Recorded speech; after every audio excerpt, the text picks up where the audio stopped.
Apa tugas Nabi Khidir? Kok bisa dipanjangkan Allah umurnya?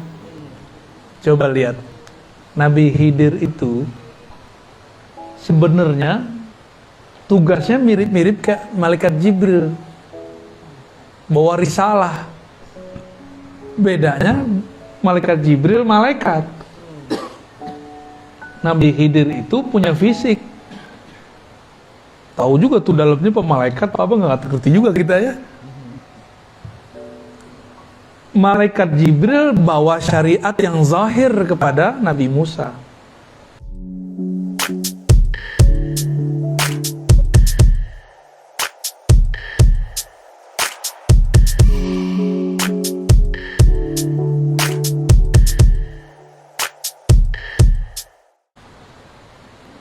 Selesai, apa kata orang? Ya Musa, adakah orang yang lebih alim darimu? Hadis Sahih Bukhari, Kitabul Ilm, bab ilm. Apa jawaban Nabi Musa? Nggak ada, gua paling alim di muka bumi. Turunlah wahyu, kan beliau ini bisa berkalam dengan Allah. Musa, kamu boleh merasa pintar, tapi nggak boleh merasa paling alim. Ada yang lebih alim dari kamu dalam ilmunya, dalam bidangnya sendiri. Siapa itu? Khidir. Khidir namanya Balya bin Mulkan.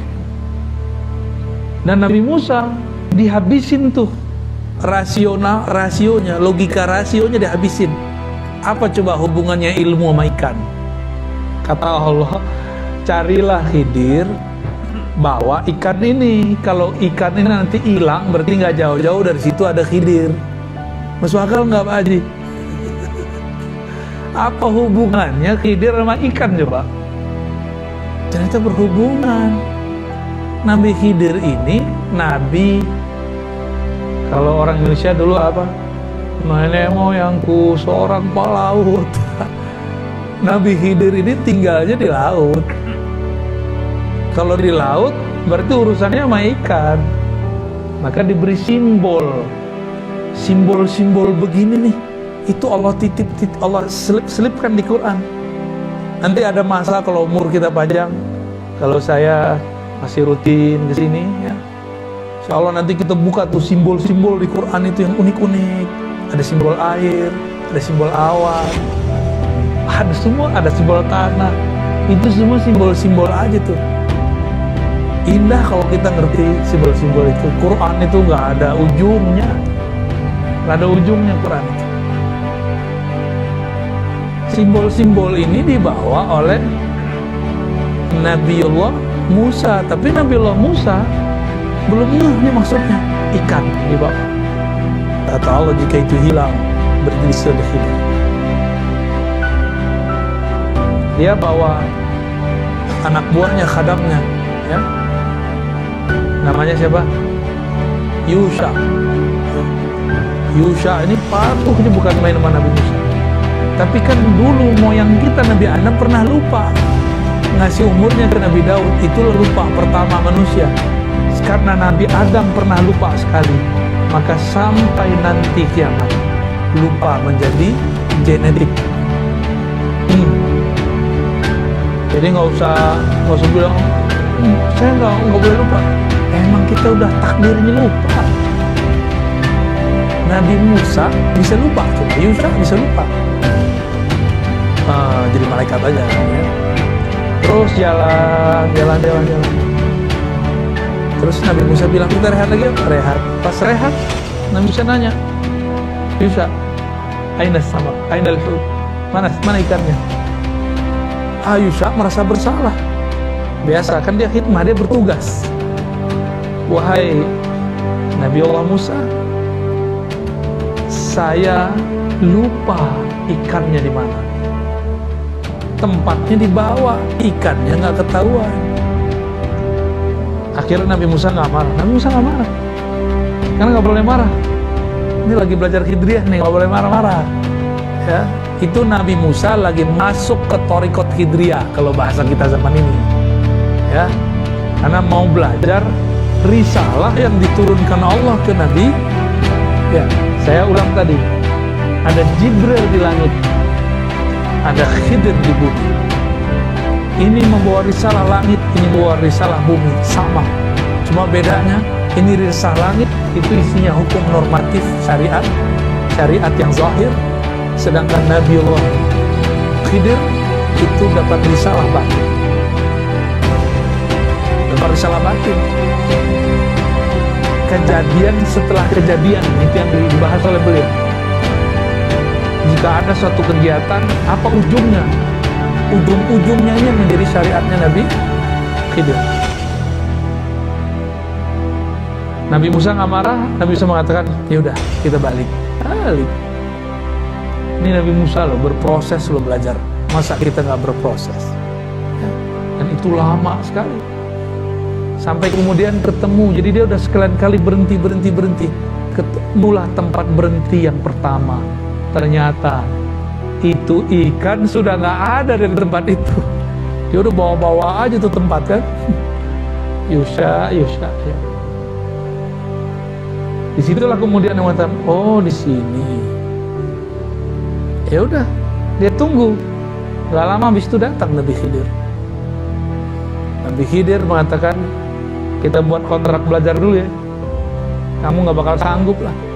Nabi Khidir langsung hantam dia. Satu logika, apa hubungannya ikan sama Khidir? Dihabisin tuh.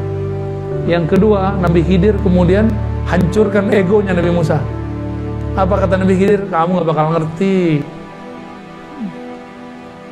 Disitulah Nabi Musa merendah. Ya, wahai Tuhan, apakah engkau berkenan mengajarkan apa yang Allah ajarkan kepadamu?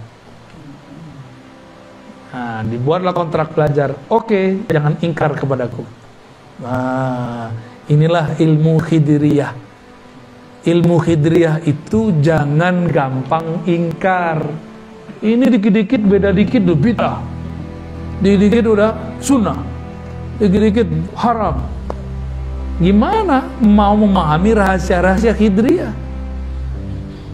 Cuma beda kunun sama kunun aja rame. Ya, cuma beda zikir jahar nggak jahar aja rame. Gimana mau memahami Khidiriyah? Gitu. Paham? Ini mulai nih. Ya.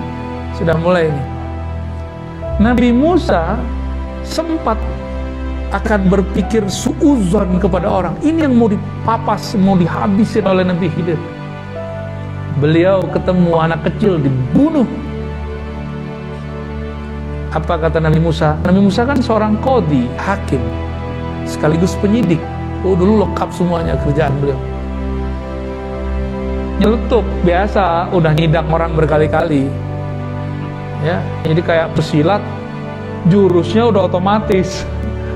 Nyeplos sudah. Hei, kenapa engkau membunuh nafsan zakiyah? Jiwa yang masih kecil, masih suci. Nabi Khidir langsung, tuh kan, gue bilangin, ente gak bakal paham, gak bakal sabar, gak bakal sanggup. Nabi Musa kemudian, oh ya maaf. Berarti Nabi Musa, ini pelajaran buat kita semua. Jangan menghukumi berdasarkan yang terlihat. Lain yang dilihat, lain kejadian sebenarnya. Berikut besok. Dan itu bukan besok. Di kisah yang saya dapat dari guru-guru saya, itu bukan 3 kejadian itu. Antara satu kejadian ada kejadian kecil-kecil. Dan itu lamanya 6 tahun. Perkiraannya. Lamanya 6, nyantri kepada Kiai Khidir. Kiai Musa nyantri ke Kiai Khidir. Nabi Musa nyantri kepada Nabi Khidir. Masya Allah. Nabi masih belajar. Antum Nabi nggak? Hah? Udah Nabi belum? Masa nggak mau belajar? Belagu amat ya. Saya kan kuliah kan dulu, kuliah akal, kolbunya udah kuliah belum, ruhnya udah kuliah belum, alkinya nanti ya, belum sekarang. Sabar dulu ya.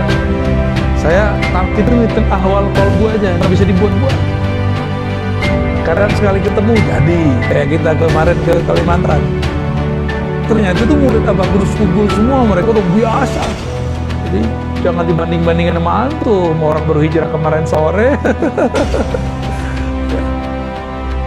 Salah. Dapat berkah, nyambung, cuma kan belum dapat ketemu fisiknya ya. Nabi Khidir di saat berikutnya menghancurkan kapal-kapal, berikutnya bantuin orang tapi nggak minta upah. Nabi Musa ingkar terus. Nah ini yang mau dihancurin nih. Jadi yang ingkar-ingkar itu sisi gelapnya Nabi Musa, sisi Bani Israilnya dia. Ini yang mau dihancurkan oleh Sayyidina Khidir. Ingkar su'uzon, komentar sebelum selesai, komentar sebelum paham. Dia belum paham udah komentar. Nah berarti ini masih Musawiyah dia. Musawiyah pra-Khidriyah. Tapi kalau Musawiyah ba'da Khidriyah, oh cakep bukan main, sempurna sudah. Selesai sekian tahun itu yang disimpulkan jadi 3 kejadian besar. Apa kata Nabi Khidir? Musa, mungkin ini pertemuan terakhir kita. Ya, hadza firaqu baini wa baini. Ini pertemuan terakhir kita. Menggigil tuh Nabi Musa. Gurunya udah nggak tahan diingkari mulu sama muridnya. Sebel loh Pak kalau ada murid ngeyel-ngeyel gitu. Bener sebel. Kalau orang nanya mana dalilnya kita masih oke. Masa sih? Gue sebel kita dengerin gitu. Nah, masa sih begitu? Maka kadang-kadang antum nih sama istri, digituin sama istri pasti emosi. Masa sih? Gitu ya. Jadi kalau suami istri debat jangan pakai masa sih. Ya, itu ingkar namanya. Nanyanya, kok gitu sih? Gitu boleh. Emang harus begitu? Nanyanya tanya konfirmasi, jangan tanya ingkari. Jangan istifham inkariyah. Ya jangan pertanyaannya pertanyaan kayak menyudutkan gitu. Pertanyaan ingkar syak. Paling gak enak loh ngelayanin orang begitu. Paling gak enak ya. Saya paling sebel sama orang begitu tuh. Berarti sisi nafsiyah kita masih ada. Dijelaskan oleh Nabi Khidir. Itu anak pertama yang kita bunuh. Itu bukan saya, bukan urusan saya, bukan min amri. Dia itu kalau gede akan menjadi asbab orang tuanya kafir. Karena orang tuanya soleh, ada perintah dari Allah. Selamatkan nih keluargaku. Gitu. Diselamatin. Terus dikisos nggak? Kan seharusnya dikisos. Hukum Nabi Musa dikisos. Kalau dengan menyelamatkan ini dikisos nggak? Maka ada hukum kaku normatif, ada hukum yang tidak normatif. Kalau ditilang sama Pak Polisi, jangan galak-galak. Ya, salamin aja, ya Pak Polisi, maaf saya salah. Ntar ditanya, mau kemana Bang? Mau kemana Mau kemana Teh? Mau pengajian? Yaudah, sono. Nah, itu dia tuh. Ini kan ada rahmat di kolam dirinya. Tapi kalau gitu, apa lo? Gua gak salah kok, ngapain ngertiin? Tambah gregetan, nama dikerjain sama dia. Ya, ada kan orang begitu? Paling sebel yang begitu. Nabi Khidir karena tugasnya ngerjain Nabi Musa untuk merontokkan syaknya Nabi Musa, merontokkan rasa dia lebih alim, merasa alim. Jadi tugas risalah Nabi Khidir apa? Menghancurkan sisi nafsiyah. Apa arti nafsiyah? Penyakit-penyakit, tabiat-tabiat, kedirian, keegoan. Kita ini punya tabiat-tabiat buruk di hati, ya. Ini harus disembuhkan lewat ilmu Khidriyah.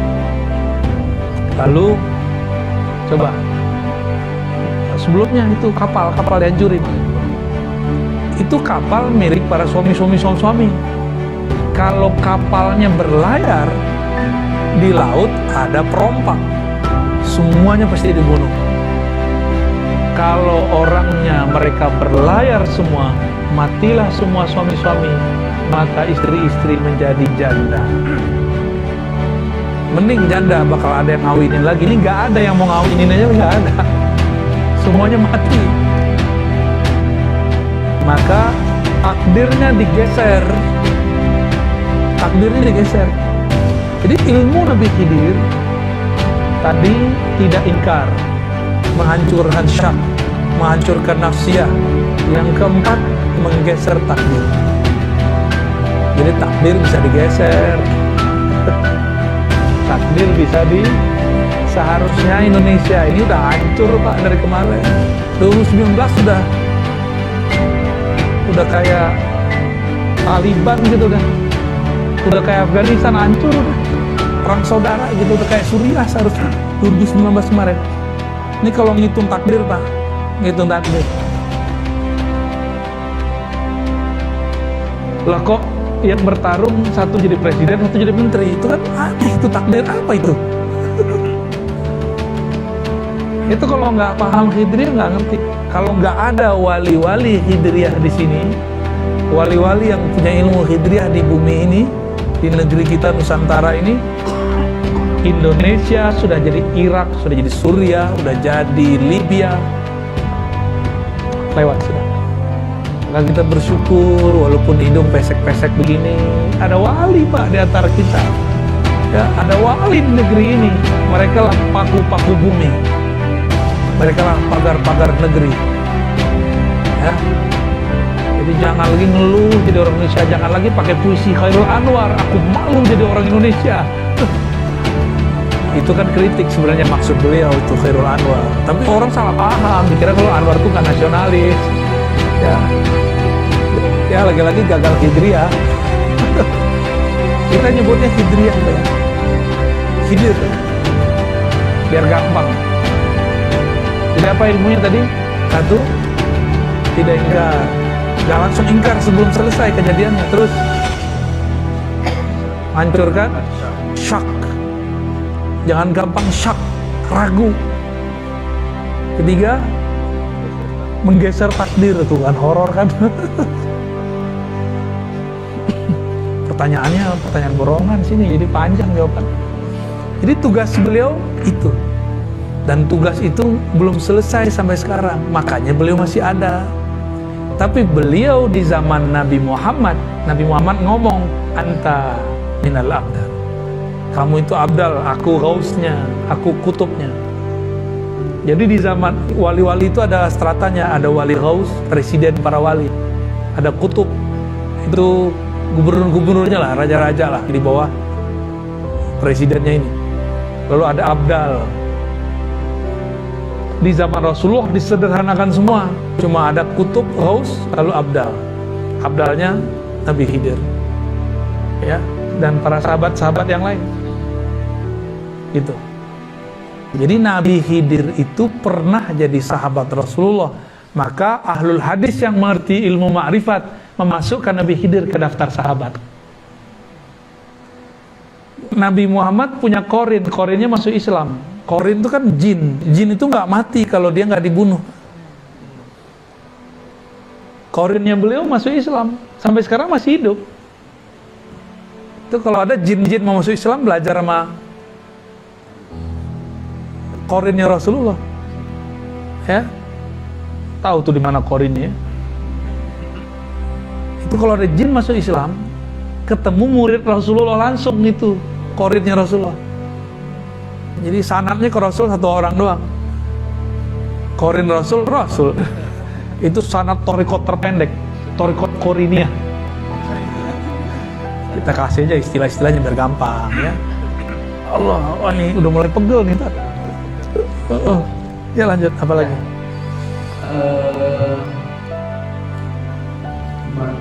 Sebetulnya pagi ini gue ada agenda lagi di miskin, tapi masih ada dua. Yang pertama pendek sekali dari Pak Cepi, tolong dibacakan doa dengan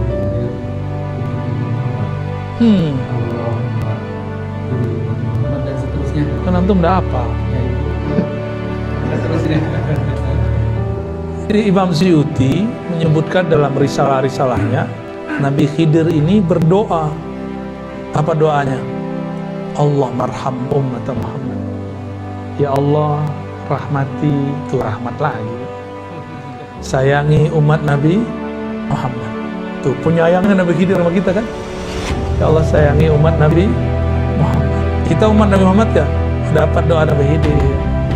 Supaya nyambung, amalkan yang tadi, jangan gampang ingkar, terus jangan syak, hancurlah ego kita, ya. Lalu tunggu aja takdir nanti bergeser, ya. Dan nikmatin, ini takdir di Indonesia sudah banyak yang bergeser. Tsunami, wah, udah banyak tsunami yang terjadi kan sekali. Kata Amerika bakal ada tsunami lagi kan, nah kejadian itu takdir yang bergeser. Takdir yang digeser sama Allah itu kalau nggak ada wali Khidriyah di sini lewat kita. Itu Allah marham ummat Muhammad. Maka ciri-ciri wali Khidriyah penyayang umat. Ciri-ciri wali setan bukan hanya menyesatkan, memecah umat. Orang menyatu dipecah sama dia. Orang udah beramal disesatkan sama dia. Orang udah beramal soleh dibid'ahkan sama dia. Itu wali setan itu, bukan wali Khidriyah itu, ya. Dan tambah banyak, ini nggak akan tambah sedikit, ya. Semoga Al-Ma'sum nanti rajin buat kajian-kajian Ahlus Sunnah yang sudah dapat nur Khidriyahnya, ya. Jangan sibuk hal-hal yang ya, kecil-kecil lagi. Ini persoalan kita, umat kita sudah banyak ini, ya. Kita kembalikan, kenapa ada surat Al-Kahf, ceritanya cerita Khidir sama Nabi Musa. Itu kita praktekin sekarang, ya. Allah marham ummat Muhammad. Apalagi Allahumma aslih ummat Muhammad. Ya Allah, islahlah umat Muhammad. Disatukan nggak mungkin, diislah mungkin. Jadi jangan bermimpi mau nyatuin umat. Saya ini dulu belagu amat, mau nyatuin umat, mau nyatuin ustaz. Waktu saya masih remaja, ada salah satu mentor kami ingin menyatukan ustadz. Dua ustadz nih, satu LC tamatan mana, satu LC tamatan mana. Kalau saya masih LC Ciputat. Ya, si mentor kita ini ingin mengislah dai-dai ustadz-ustadz. Maka dia undanglah makan bersama di rumahnya. Apa kata LC yang satu? Kalau ada dia, gua nggak hadir. Kata yang kedua, kalau ada Ustadz PA itu, saya nggak hadir. Akhirnya dua-duanya tidak, jamaahnya hadir semua. Jamaahnya kuciwo. Kita mikir, ini yang badong kita apa Ustadz kita sih? Yang bejat kami apa Ustadz gitu? Yang nggak bisa dibenerin kolbunya kami jamaahnya Pak Ustadz. Disitulah mohon maaf, saya sudah nggak percaya dengan performan penampilan. Saya sudah nggak percaya dengan gelar-gelar kiai, ustadz, LCMA, dokter. Saya udah nggak percaya. Saya percayanya dengan Khidriyah. Ingkarkah dia? Syakkah dalam dirinya? Egonya, ego nggak tuh? Ego kan ya lewat sudah. Kalau itu ada, gelar nggak penting. Makanya jangan heran, Allah kalau mau membuat seorang terkenal, dibikin terkenal walaupun nggak tamatan sekolah agama, nggak tamatan IAIN, UIN atau Timur Tengah. Ada usaha di sini, Allah bikin terkenal dengan zikirnya. Di Bandung ngajar hikam, urusan jurusannya elektro, ya. Ngomong kolbu, manajemen kolbu. Sempat Allah naikkan namanya. Nggak nyantri, cuma santri kalong. Yang dokter-dokter di UIN kemana? IAIN mana? Dokter Azhar mana? Lewat sama popularitas dia. Karena dia berbicara rahmat.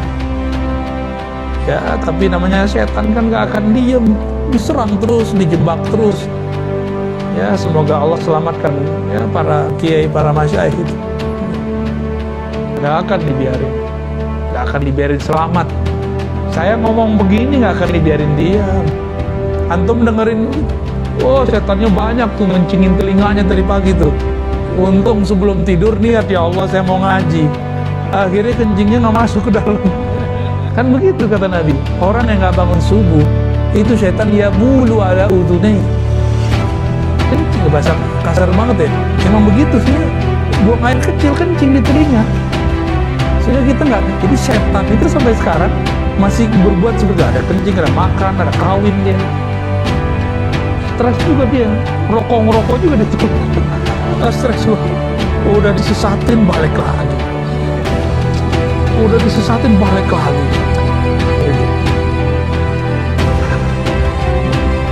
Itu Allah mansur kepada Muhammad. Di riwayat lain Allah majbur, artinya sama. Ya Allah bantulah. Jadi kalau kita sudah membuang nih karakter-karakter buruk itu, kita akan dapat 3 ini. Dapat rahmat, diislah, walaupun berbeda. Ini saya yakin pasti fahamnya macam-macam nih, ya. Jenggotnya macam-macam soalnya. Ada yang nggak berjenggot, ya. Ini berjenggot nih. Ada yang gamisan, ada yang jingkrangan, macam-macam lah. Ini aja rantingannya kan. Kalau nggak pakai gitu ya suzon sama dia. Ya. Bakal sujon. Kiai yang sedang bersembunyi. Waduh. Gawat.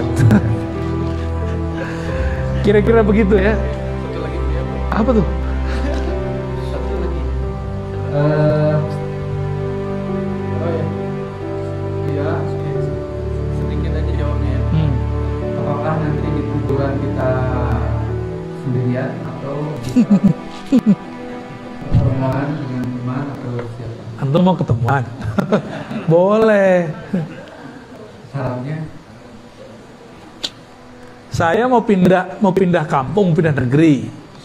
Mau ketemuan gimana caranya? Kenalan dulu. Baik-baikan dulu. Ya, kirim-kirim doa dulu lah, kirim-kirim Fatihah. Di dunia kirim hadiah. Karena fisik, hadiahnya fisik. Kalau dia sudah meninggal, kirim ke ruhaninya, Fatihah. Kalau guru masih hidup, jangan Fatihah doang.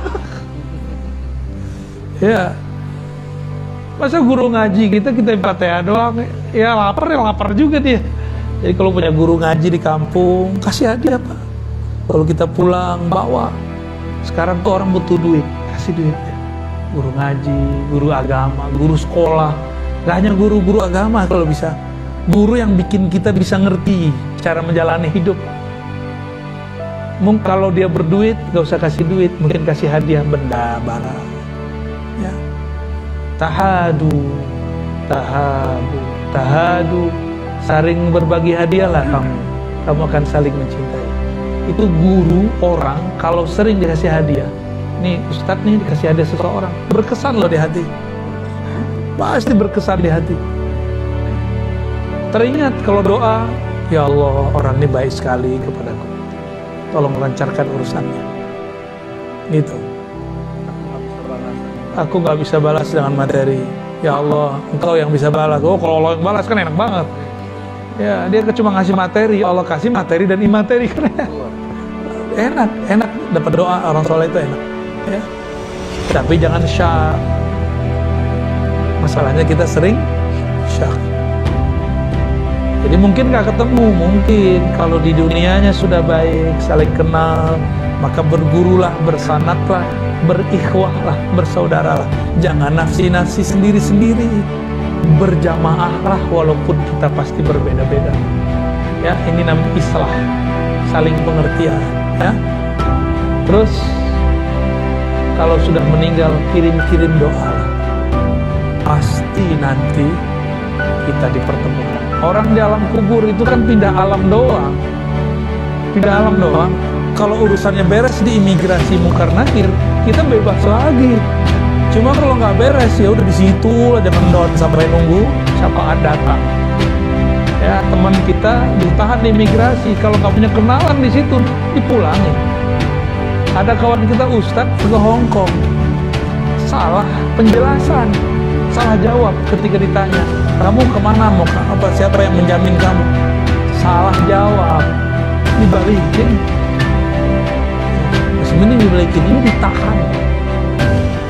Jadi carilah kenalan, dan kenalan terbaik adalah baginda Rasulullah. Kita nggak bisa kenal Rasul kecuali lewat guru, maka kenalilah guru, gurunya punya guru, gurunya punya guru, nyambung kepada sang maha guru Rasulullah SAW. Untuk itu mari kita kirim Fatihah untuk guru-guru kita semua, ya, terutama sang maha guru Rasulullah SAW, untuk orang tua yang mendidik kita semua, untuk kawan-kawan yang dulu pernah bersamai, untuk semua yang hadir, semua yang berjasa ke dalam hidup ini. Ya Allah, sampaikan salam cinta kami, doa kami. Al-Fatihah.